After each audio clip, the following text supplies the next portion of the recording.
Присвоение Грозному высокого звания «Город воинской славы» для жителей республики – новость радостная и долгожданная. Этого дня здесь ждали абсолютно все – политики, общественные деятели, ветераны, журналисты и просто жители республики. Путь к этому дню был довольно сложный. Впервые о том, что подвиги чеченской столицы и ее жителей в годы Великой Отечественной войны достойны того, чтобы их увековечили, отметил первый президент Чечни, герой России Ахмат Хаджи Кадыров. Уже после соответствующее поручение дал и Рамзан Кадыров. Поддержку в этом вопросе региону тогда оказали Северокавказская парламентская ассоциация и Совет Федерации Федерального собрания России. Отметил свое одобрение к присвоению звания города воинской славы Грозному и глава государства Владимир Путин в 2013 году. И уже сегодня на очередной вахте памяти в городе Старая Русса президент страны окончательно объявил свое решение. На всей территории страны, бывшего Советского Союза, много было связано с трагедией, с войной. Но есть, конечно, населенные пункты, которые пережили особые тяжелые испытания. Хочу вас проинформировать о том, что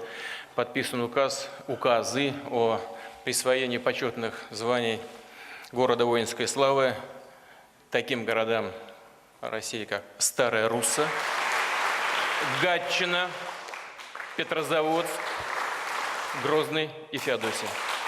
На своей странице в Инстаграм Рамзан Кадыров отметил, что сегодня один из славных и великих дней в истории Чеченской Республики и всей России. Он от имени народов региона выразил искреннюю благодарность национальному лидеру России Владимиру Путину за столь высокую оценку ратных подвигов сотен тысяч жителей Грозного и всей Чечни, мужественно сражавшихся на фронтах Великой Отечественной войны, бесперебойно обеспечивших фронт горючими и смазочными материалами, защитивших от фашистских захватчиков республику и Грозный. Он подчеркнул, что это дань памяти героическому подвигу первого президента Чеченской Республики, героя России Ахмата Хаджи Кадырова и многих тысяч сотрудников полиции и военнослужащих, победивших международный терроризм. В этой беспощадной битве против коварного врага нашего Отечества, каковым является терроризм, Грозный принял на себя главный удар. Полностью уничтожил банды, пытавшиеся разрушить Россию. Рамзан Кадыров со всей ответственностью заверил президента Российской Федерации, верховного главнокомандующего вооруженными силами России Владимира Путина и весь народ России, что мы и впредь не пожалеем ни сил, ни собственных жизней для защиты Родины России от любого врага.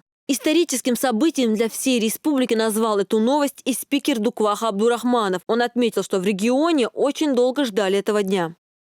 Здесь гибли пожарники, вот на тех улицах, где мы стоим, чтобы нефть на город не пошел, чтобы меньше было потерь. Почему Грозным пожарникам памятник один из первых в нашей стране.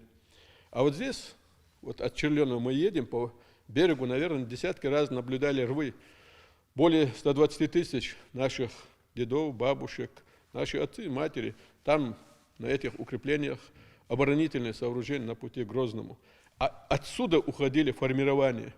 Несколько дивизий были сформированы в городе Грозном и ушли на фронт. Также и наше национальное соединение, 225-й полк и Чечено-Ингушский кавалерийский, знаменитый, в котором и Хан-Паша, и Висаитов все воевали. И оттуда же берет начало Чечено-Ингушский кавалерийский дивизион Сакка Висаитов. Знаменитый, между прочим, офицер года Великой Отечественной войны. С подачи Рамзана Ахматовича, по его указанию потом последующим, мы кропотливую работу вели. Парламент Чеченской Республики.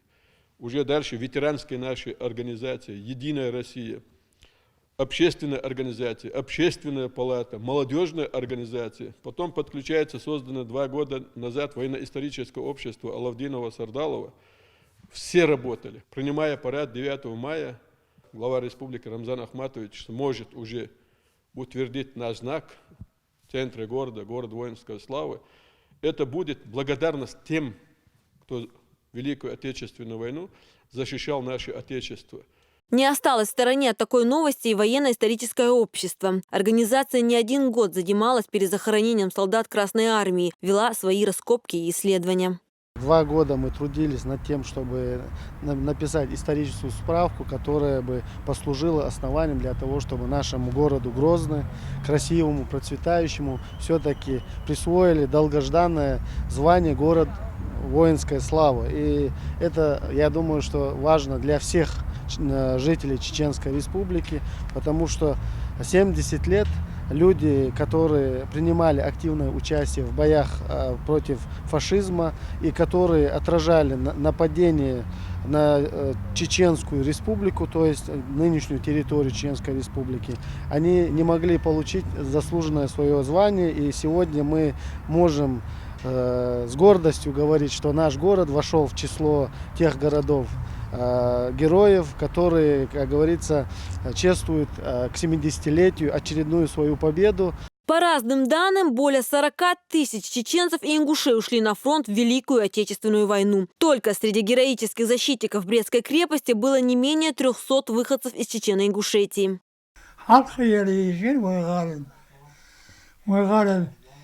И старые города военные, Аржава военных, под Москвой Тухвоя, Славу Халаташ, дважды герой-гладиатор. На 90% военная авиация в годы войны снабжалась высококачественными грозненскими нефтепродуктами. И можно без преувеличения сказать, что победа в этой войне в немалой степени заслуга именно города Грозного, который имел безусловное стратегическое значение. Наконец-то восторжествовала историческая справедливость. Мы все знаем, что в период Великой Отечественной войны фашист стремился захватить грозненскую и бакинскую нефть. Вот как раз-таки к подступу к нашему городу Грозному был и остановлен, отбит этот враг. И начиная именно из подножия города Грозного, началась великая атака того, чтобы отогнать фашиста себе в Германию. Не скрывают своей радости от такой новости и жители столицы. Я, конечно, очень этому рада. Я давно слышала, что город Грозно хотят включить в список этих городов. Я бесконечно рада этому. Я очень рада за свой город Грозный. Он действительно достоин этого. Он достоин такого звания. Северный Кавказ и, в частности, Чечня вложили большой вклад в победу. Ну, естественно, мои поздравления. Я очень рада, если учесть, что я теперь здесь живу, то я еще и горжусь этим. Так что я думаю, все справедливо и хорошо. Город-мечта или столица будущего – так обычно называли Грозный жители республики. Теперь это в прошлом. Отныне столица будет носить новое и законное звание – город воинской славы. Динара Мурадова, Елизавета Чубханова, Джамлей Хаджалиев. Новости.